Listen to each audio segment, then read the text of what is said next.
What up, guys? I apologize for the bad lighting, but I figured I probably wouldn't do this video later on in the day because I wouldn't feel like it. The mystery sword is here. This is an old HSTS model called the Windglider.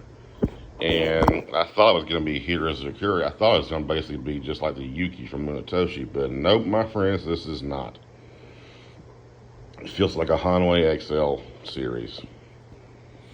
So the blade profile is extremely thin, but it's not quite here because you do have a little plane right there. It's not totally flat. And what this does is helps with the splits of the target, so it kind of separates them better. But you still get crazy statics on mats, and imagine really thick pool noodles and beach mats and shit like that. This is from like 2012 from the original owner. He sold it to me because he knows I'm collecting HSTS. And he wanted some money to fund a project. I'm not going to call his name out out of respect for his privacy. So no, this isn't for sale. No, you can't go buy one. No, this isn't before anyone gets started. You can't get this one. Sorry, but I'm going to post it on my channel anyway. The Samagawa is very old. It needs, honestly, the thing needs to be rewrapped, but I probably won't bother with it because it's so rare and unique, so I want to keep it as, original, all the original hardware, kind of like a Nahonto. You got brown Ito, synthetic silicate, it could be real. I know I always say that, but who knows? Double pin. Suba has a bamboo theme going, as does the Kashira. I'm using my phone, I don't want to cooperate. The steel type is not mentioned, but it is differentially hardened, so I'm assuming it's 1095. That's what Ricky used to like to use back in the day. So there you go. I have not lacquered the Ito yet. I did strop it. I did not have to use anything lower than a strop, just to kind of bring it back to life. And if you guys saw I took a strawberry and just kind of dumped it on the blade and it cut it right in half. I'm not going to do that again because by the time I recorded it and walked away and I was talking to my friend and I came back, it started to rust. So he doesn't like fruit.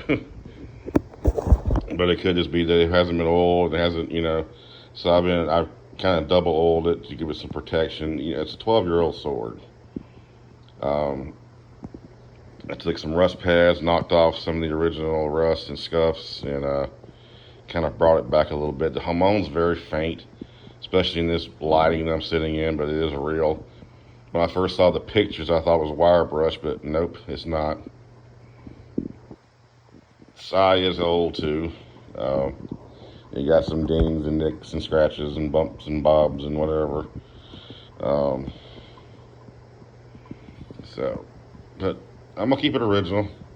Make it a Sharpie and touch up the Sai a little bit.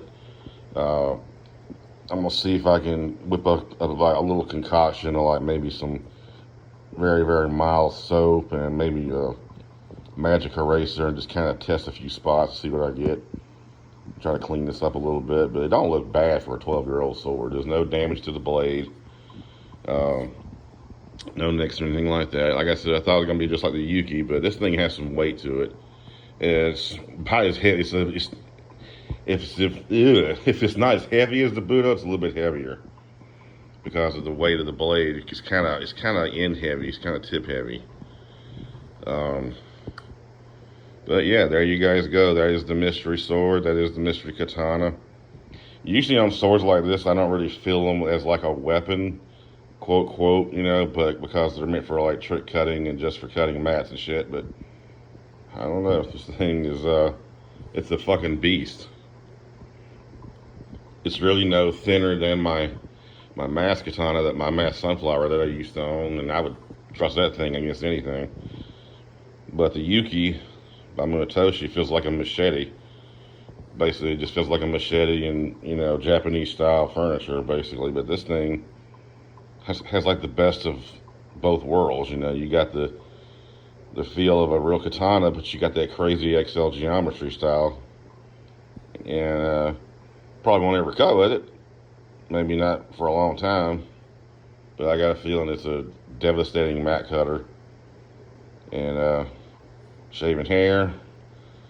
It passed the push test with the paper, which I'm not great at.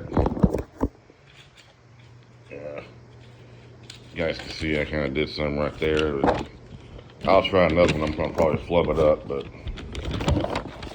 just for shits and giggles. Yeah, I never can do that right. I'm trying to do a video. It never works out right for me. We'll try again. I'm not good at this like Eric is. Let's see here. There. Nope, can't do it. Anyway, I got a separate video of me doing it. I may upload that just to say, hey, I did it. But it's hard to do it with your hand on your phone. Anyway, guys, we will see you in the next video. I don't have any swords coming in for the next few weeks, so a little bit of news on the video game front. Akuma, my favorite character of all time in video games, right here on my arm, is coming to Street Fighter 6. That's going to be awesome, so I'll probably have some videos of that. If you guys want to watch that, cool. If not, you guys can wait for the next sword video. Anyway, guys, we'll see you in the next video. Peace, and have a good one.